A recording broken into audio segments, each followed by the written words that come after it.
दोस्तों, जब भी हम हाजमोला खाते हैं तो हमें बस उसका चटपटा स्वाद याद रहता है।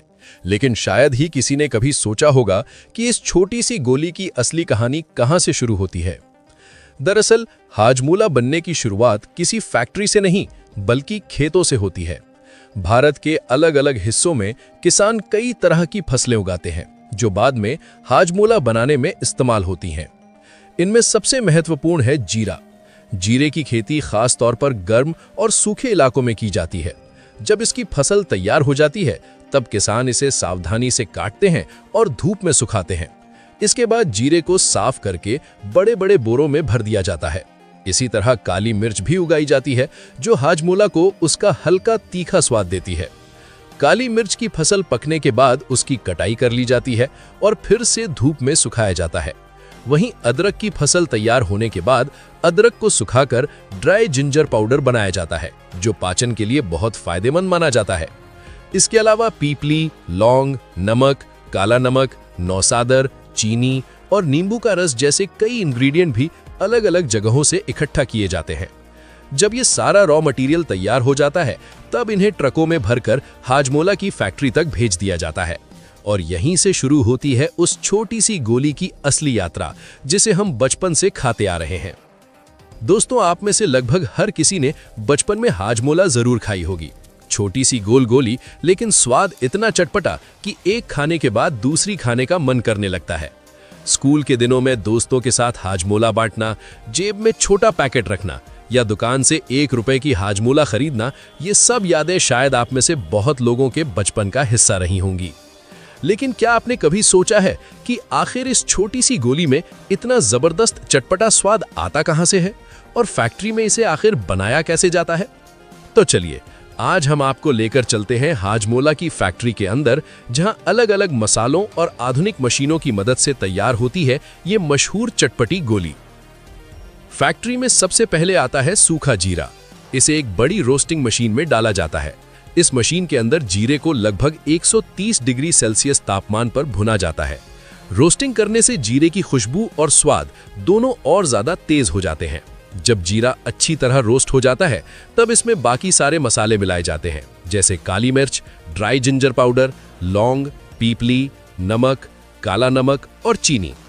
शुरुआत में वर्कर इन सभी इंग्रेडिएंट को एक बड़े कंटेनर में डालकर अच्छी तरह मिक्स करते हैं। ये स्टेप बहुत जरूरी होता है क्योंकि अगर मसाले सही तरह से मिक्स नहीं होंगे तो हाजमोला का स्वाद हर गोली में अलग अलग हो सकता है। जब सभी चीजें अच्छे से मिक्स हो जाती हैं तब इस पूरे मिश्रण को पावरफुल ग्राइंडर मशीन में डाल दिया जाता है। ये मशीन धीरे धीरे सभी मसालों को पीसकर बहुत ही महीन पाउडर में बदल देती है। लेकिन यहाँ प्रोसेस खत्म नहीं होती। बेहतर क्वालिटी के लिए इस पाउडर को एक बार नहीं बल्कि कई स्टेज में ग्राइंड किया जाता है। इन एडवांस मिक्सर और ग्राइंडर मशीनों की वजह से सभी मसाले पूरी तरह से बारीक और एक जैसे बन जाते हैं। जब पाउडर पूरी तरह तैयार हो जाता है तब इसे एक खास सीविंग मशीन में भेजा जाता है। इस मशीन का काम पाउडर को छानना होता है।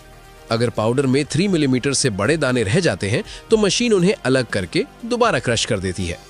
अब बारी आती है सबसे दिलचस्प स्टेप की, हाजमोला की गोलियां बनाना। इसके लिए पाउडर से भरे कंटेनर को एक ऑटोमेटिक टैबलेट मेकिंग मशीन में डाला जाता है। ये मशीन बेहद तेज और सटीक होती है। लगभग 25 आरपीएम की स्पीड से काम करते हुए ये मशीन हर घंटे करीब 2 लाख हाजमोला की गोलियां बना सकती है। मशीन के अंदर हाई प्रेशर का इस्तेमाल किया जाता है। जब पाउडर छोटे छोटे सांचों में जाता है तो मशीन उसे दबाकर गोल टैबलेट का रूप दे देती है। कुछ ही सेकंड में मशीन से बाहर निकलती हैं छोटी छोटी चटपटी हाजमोला की गोलियां। और यकीन मानिए, हर दिन फैक्ट्री में लाखों नहीं बल्कि करोड़ों हाजमोला की गोलियां तैयार होती हैं क्योंकि भारत में इसकी डिमांड बहुत ज्यादा है। अब इन गोलियों को एक कन्वेयर बेल्ट के जरिए पैकेजिंग सेक्शन में भेज दिया जाता है। यहाँ मशीनें इन गोलियों को गिनती हैं और छोटे छोटे पैकेट्स में पैक कर देती हैं। वैसे यहाँ मुझे एक मजेदार बात याद आती है। जब मैं बचपन में 1 रुपए वाली हाजमोला खरीदता था तब उसके छोटे पैकेट में 6 गोलियां आती थीं। लेकिन आजकल उसी 1 रुपए वाले पैकेट में सिर्फ 4 गोलियां ही मिलती हैं। यानी समय के साथ पैकेट तो वही रहा लेकिन गोलियों की संख्या थोड़ी कम हो गई। खैर, पैकिंग पूरी होने के बाद इन छोटे छोटे पैकेट्स को डिब्बों में रखा जाता है। फिर इन डिब्बों को बड़े बड़े कार्टन बॉक्स में पैक कर दिया जाता है। इसके बाद ये कार्टन ट्रकों में लोड किए जाते हैं और भारत के अलग अलग राज्यों और शहरों में भेज दिए जाते हैं। वहां से ये माल डिस्ट्रीब्यूटर के पास पहुंचता है और फिर धीरे धीरे यही हाजमोला हमारी लोकल किराना दुकानों तक पहुंच जाती है, जहां से हम इसे खरीदकर बड़े मजे से खाते हैं।